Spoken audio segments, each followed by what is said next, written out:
Welcome home Pedias, ketemu lagi dengan Kanidia.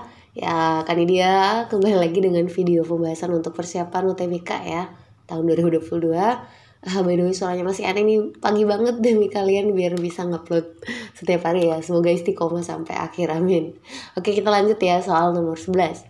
Kurva yang menggambarkan kombinasi jumlah konsumsi dua barang yang memberikan tingkat kepuasan yang sama. Ya, jadi ini di highlight aja.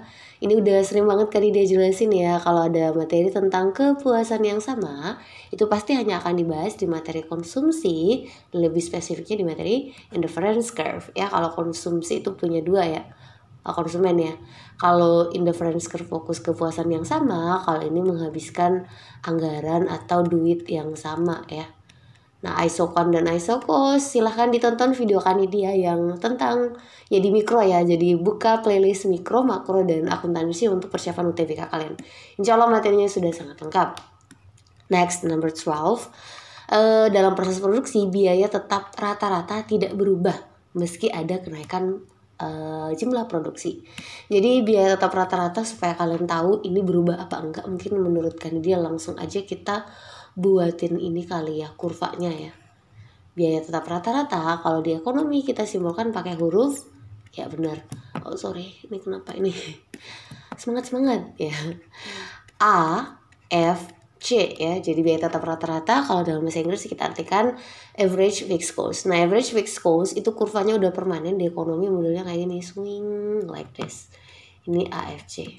Ini kelihatan gak sih kalau warna atau kan ini gambarnya di luar aja kali ya. Oke.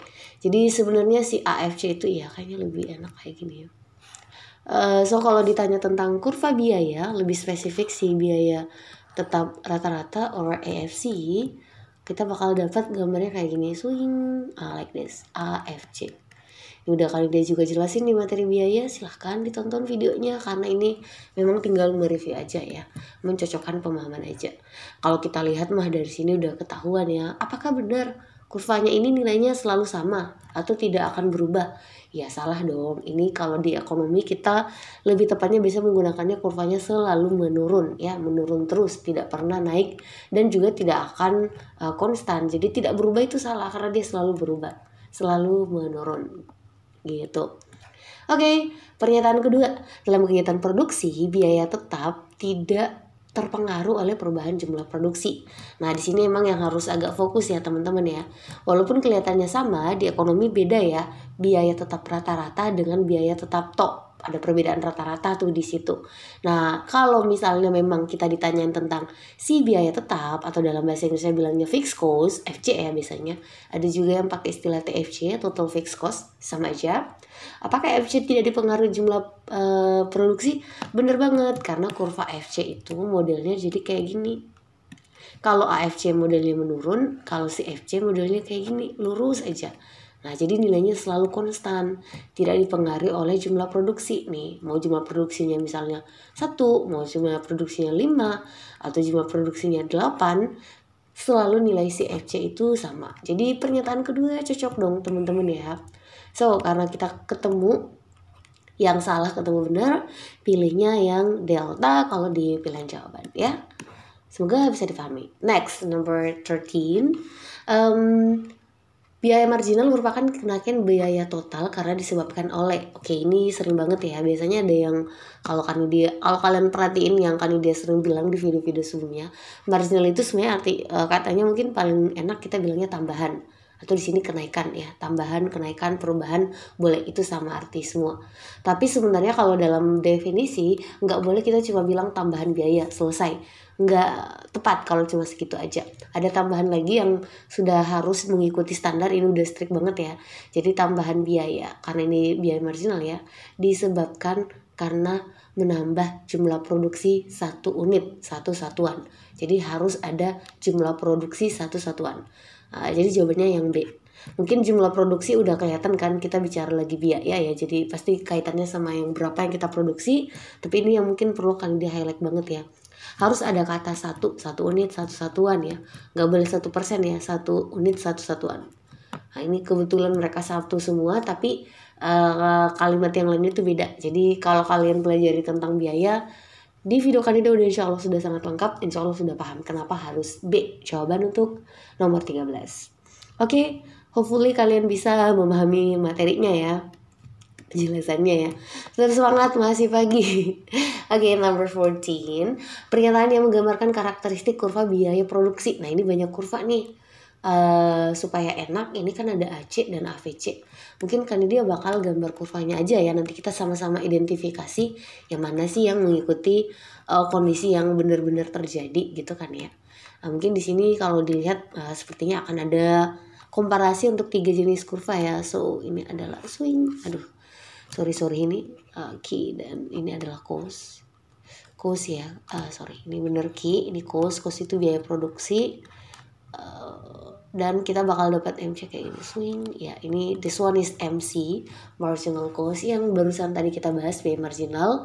Lalu nanti kita bakal ketemu like this, swing, ini A, V, C, and last one kita bakal dapat like this, swing. Nah ini AC ya.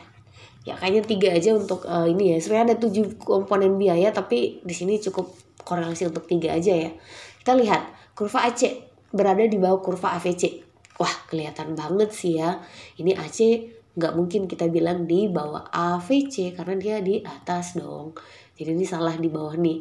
Kurva AC berada di atas kurva AVC. Benar, udah jawabannya yang B. Nanti kalau kalian lihat, by the way ini udah sering kali dijelasin juga ya. Di sini itu adalah MC berpotongan kan dengan AVC, dengan catatan di sini AVC minimum. Sama di sini juga MC berpotongan dengan AC dengan catatan di sini AC-nya juga minimum. Jadi kenapa mereka salah si CDE? Let's have a look. Nggak boleh ya. Kalau dipotong itu nggak boleh bilangnya menurun naik ya. Harus minimum. Kalau kita lihat ini kayaknya udah benar juga ya. Apakah ini dia yang salah ketik soal ya? Ya harusnya benar teman-teman ya. Kurva MC memotong AC, ini AC kan, dipotong AC ketika AC minimum. Ya benar ya, jadi mungkin ini ada human error dari Kanidia kali ya. Harusnya sih benar juga sih ini ya. So nanti kita cek lagi ya. Menurut Kanidia kayak gitu. Ini sepertinya Kanidia salah ketik nih. Nanti kalian boleh banget drop komentar kalian kalau misalnya kalian punya pandangan yang beda. So far Kanidia merasa ini benar kok. Kita lihat dulu yang B ya. AC berada di atas kurva AVC. Bener banget, emang kurva MC memotong AC bener ketika AC minimum. Iya, itu juga benar. Jadi sepertinya di sini ada human error dari segi Kanidianya waktu lagi buat soalnya. Ya, yang penting intinya kita mempelajari ini ya. Mungkin gak sih Kak soal UTBK itu ada kesalahan? Menurut Kanidia sih agak kecil kemungkinan. Tapi kalau misalnya kayak gini juga ya, tidak menutup kemungkinan juga. Caranya gimana Kak? Kalau kayak gitu ya gunakan insting kalian, cari yang menurut kalian paling bercahaya ya. Itulah yang bisa jadi jawaban. Ya kayak gitu. Oke, lanjut ke soal selanjutnya. Nomor 15. Semua kurva biaya produksi berikut ini merupakan kurva yang memiliki bentuk U kecuali. Nah, kalau kalian lihat ini gambarnya ya, mungkin kalian bilang kayaknya di sini agak rada-rada rasa U ya Kak, tapi kok nggak U banget ya? U banget itu mungkin kita bayanginnya kayak gini kan, swing. Nah, sebenarnya ketiga kurva ini tuh U semua teman-teman ya. Loh, kok kayak gitu Kak? Jadi dalam apa sih istilahnya? Menafsirkan kurva itu nggak boleh sekaku itu, harus U banget kayak gini baru dikatakan U. Jadi standar dari U itu kita katakan oh ini U ya kalau kurvanya mengalami pola awalnya dia turun dulu lalu kemudian dia naik. Nah nggak ada soal teman-teman, turunnya pendek lalu naiknya yang lama atau sebaliknya. Nah kayak gini, jadi kita bisa lihat kok MC kan turun dulu tuh lalu dia naik, sama AC sama juga dengan AVC. Jadi ketiga kurva ini semuanya U. Nah katanya di soal ini tuh semua kurva biaya berikut itu berbentuk U kecuali, jadi ada satu yang gak berbentuk U. Nah kita mulai dari bagian A, biaya variabel rata-rata atau dalam bahasa Inggrisnya AVC. Bener ya, ini udah dibahas tadi. Biaya tetap rata-rata, ini dalam bahasa Inggrisnya kita bilangnya AFC. Nah AFC nggak ada di sini. Kalau nggak ada di sini kita nggak boleh langsung klaim oh pasti gitu ya Kak. Nggak, kita juga harus tahu model si AFC itu seperti apa. Dan kebetulan tadi udah dijelasin di kurva sebelumnya. Ini AFC menurun. Nah ingat ya, standar dikatakan kurva itu U kalau dia turun lalu naik. Si AFC gagal mencapai kondisi ini karena dia cuma turun tok nggak naik gitu kan ya. Nah kalau biaya rata-rata AC kan bener, biaya marginal MC kan bener. Biaya rata-rata total sama aja teman-teman ya. Rata-rata dengan rata-rata total itu sama aja. Ini cuma masalah penamaan. Ada yang nambahin total, ada yang enggak. So memang jawabannya number 15 itu adalah yang part B. Ya, semoga bisa dipahami. Next, berikut ini pernyataan yang benar mengenai biaya produksi kecuali. Salah ya. Oke, kita mulai dari bagian A. MC memotong AVC di titik minimum. Udah bener, tadi kita udah bilang AVC itu bakal dipotong sama MC di titik minimum. Bener sekali banget. Lalu AC itu rumusnya AVC tambah AFC. Bener. Rumus AC yang lain siapa tahu besok ditanyain itu adalah TC kalian bagi dengan Q. Oke, ada dua cara untuk mencari average cost di ekonomi. Next, kurva AC jangka panjang lebih landai, bukan landui ya. Landai dibanding, aduh tipenya bahaya guys, dibanding AC jangka pendek. Ya, jadi di ekonomi kayak gini ya. AC itu tadi kan modelnya kayak huruf U ya kak, benar. Dan yang tadi kita gambar itu commonly kita bilangnya AC jangka pendek ya, short run average cost like this. Biasanya disebutnya SAC ya, short run average cost, bilangnya kayak gitu aja. Nah nanti itu sebenarnya dalam perusahaan itu pasti punya banyak short run average cost ya. Ini kan dia buatin ini dua tadi, ini yang pertama, terus buat lagi satu short run average cost. Ingat ya, short run average cost itu selalu modelnya turun lalu naik. Nah ini semua adalah short run average cost. Di setiap ini kan pasti ada titik minimumnya ya. Ini ya. Nah di ekonomi dalam membuat si long run average cost kita menghubungkan titik-titik minimum dari masing-masing short run average cost like this. Nah nanti kita bakal dapat long run average cost.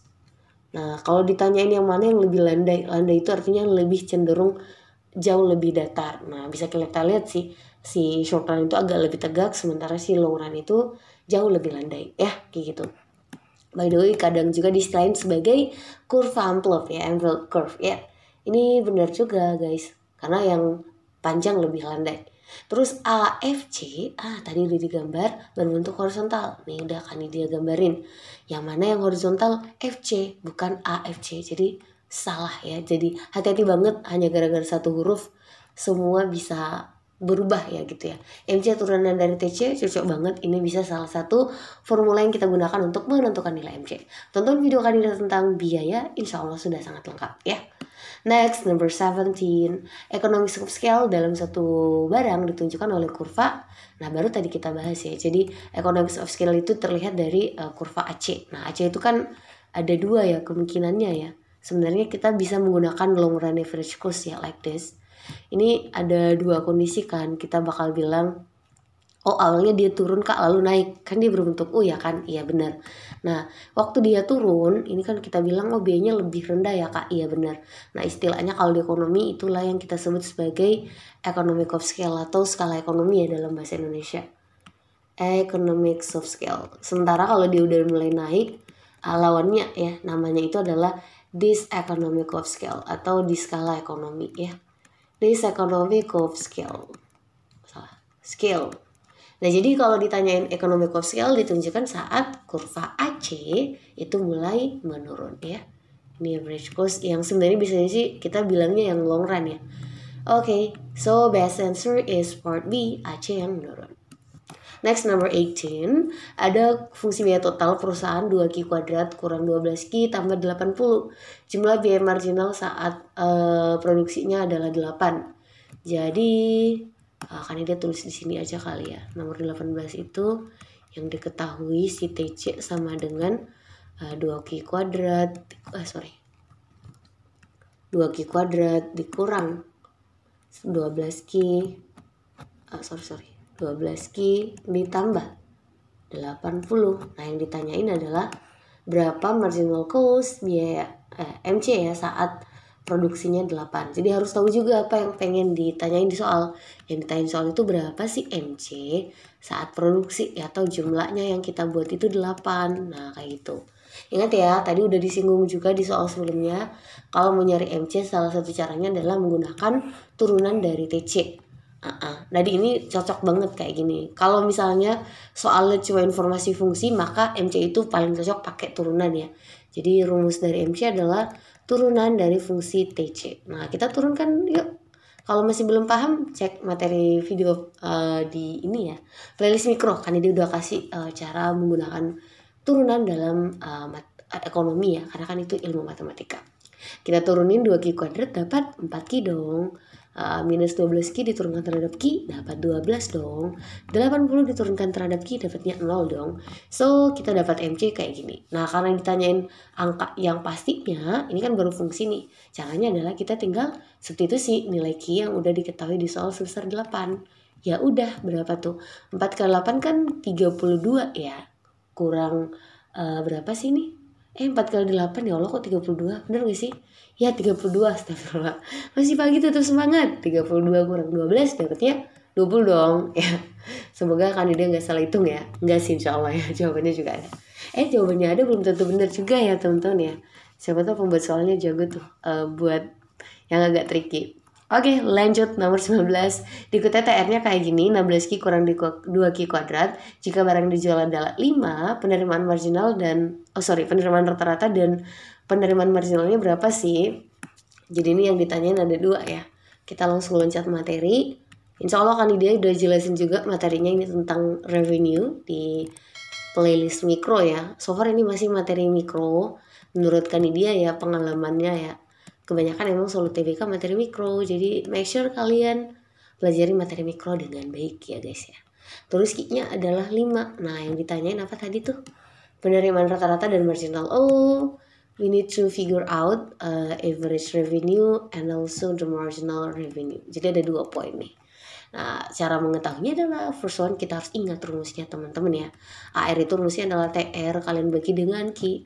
MR itu kalau di sini pakai rumus yang turunan TR aja ya. Ada 2 rumus MR sama dengan MC sebenarnya ya. Tapi kalau di sini kondisi paling cocok adalah buat aja dari segi ya turunan dari kurvanya kayak gitu. Oke, semoga bisa dipahami. Jadi langsung aja kita cari AR-nya dulu. AR sama dengan TR per Q. Ada 2 cara, kalian bisa substitusi Q-nya dulu ke dalam persamaan TR, nanti baru kalian bagi dengan Q yang 5. Tapi bisa juga kayak gini sih. Kalau kan dia nyamannya kayak gini dulu, 16Q kurang 2Q kuadrat, kan dia bagi dengan Q. Jadi belum tahu Q-nya berapa ya. Ini menurut kan dia lebih enak. Jadi nanti dapatnya 16 kurang berapa? Iya 2Q. Ingat ya, dibaginya harus 2 kali. 16Q bagi Q minus 2Q kuadrat bagi Q. Jangan salah satunya aja, karena pasti bakal bias jawabannya. Nah setelah kita tahu fungsi AR, ya udah kita tinggal substitusi nilai Q sebesar 5 ya yang ada di soal. Nah ini kan 16 kurang 10 dapatnya 6 dong. Nah udah ketemu nilai AR-nya ya. Sekarang kita mau nyari MR-nya. MR itu adalah turunan dari TR. Kita turunkan 16Q terhadap Q dapatnya 16, 2Q kuadrat terhadap Q dapatnya minus 4Q. Udah kayak gitu sama substitusi nilai Q yang 6. Kok 6? 5 ya di soal ya. Dapat deh 16 kurang ini 20, berarti dapatnya berapa tuh? Minus 4 ya. So kita dapat 2 jawaban. AR-nya adalah 6 dan MR-nya adalah minus 4. So kombinasi 6 dan minus 4. Best answer is part B ya. Part E ya. 6 dan minus 4. Udah bener? Fokus ya. Udah bener. Oke, satu soal terakhir. Untuk memproduksi 5 baju diperlukan biaya variabel 50.000 dan biaya tetap 175.000. Nah, besarnya AFC dan ATC adalah di mana ditulis? Di sini kali aja ya. 20 yang ditanya itu yang diketahui itu Q-nya sebesar 5. Terus ternyata kalau 5 VC dulu ya. VC-nya sebesar 50.000. Terus biaya tetapnya fixed cost-nya sebesar 175.000. Nah yang ditanya ini tuh berapa AFC dan ATC. Biasanya sih kan dia sering bilang ya, kalau ada dalam istilah biaya kalian nggak pernah dengar, saya nggak pernah dengar ATC kak, coba deh kalian hilangin T-nya ya, karena T itu total dan itu emang ada 2 trend ya, ada yang pakai total ada yang enggak. Kali dia alirannya kebetulan non total ya, jadi ini saya AC aja. Kalau AC dari tadi udah di-mention berkali-kali kok, insya Allah ya, udah sampai pusing juga ya. Nah sekarang kalau mau nyari AFC dulu ya, kita mau cari ya. AFC itu rumusnya sederhana banget. FC kalian bagi dengan Q gitu aja ya. Langsung dibagi aja teman-teman. 175 kan udah ada tuh ya. dibagi 5. Nah berapa tuh ya? Oke Kanida hitung dulu. 175 bagi 5. Aduh salah. Ini dapatnya 5. Kok 5 sih? 3 13 25 35 ya. 35, nolnya masih ada 3, ya 35.000. Semoga perhitungannya nggak salah teman-temannya. Dibantu koreksi kalau perhitungannya kan dia error ya. Nah sekarang kalau AC itu rumusnya adalah TC dibagi Q atau C aja ya, total cost. Di sini nggak ada TC Kak. Bisa kok kalian kalau ingat rumus TC itu kan rumusnya adalah FC ditambah VC. Dan ini udah ada kok datanya masing-masing. FC dan VC 175 bagi 50 dapatnya berapa tuh? Ya 225.000 ya kan. Ya udah tinggal dibagi 225.000 masih sama dibagi Q dan Q nya stay tetap 5 ya. Kita bagi 25 bagi 5 ini 4 25 ya 45 ya 45.000. So jawabannya 35 combine dengan 45. Jawabannya bagian A ya. Alhamdulillah. Gak susah kok hitungannya ya. Nih kan ide otaknya kok nggak semangat ya pagi-pagi. Harus semangat teman-teman ya. Oke, itu aja mungkin video kali ini. Semoga besok kan dia bisa sempetin lagi untuk upload video. Amin, doain. Dan kita tetap semangat, kalian semangat menuju PTN kalian. Dan kan dia semangat untuk bisa meraih beasiswanya ya, amin ya. Karena alhamdulillah udah dapat kampus juga di luar negeri. Semoga ya tinggal beasiswanya teman-teman ya. Semoga Allah izinkan bisa kuliah tahun ini, amin. Bantu doanya teman-teman, kita saling mendoakan. Tetap semangat dan selalu bersyukur, alhamdulillah. Insya Allah kita ketemu besok, amin. Thank you, assalamualaikum warahmatullahi wabarakatuh.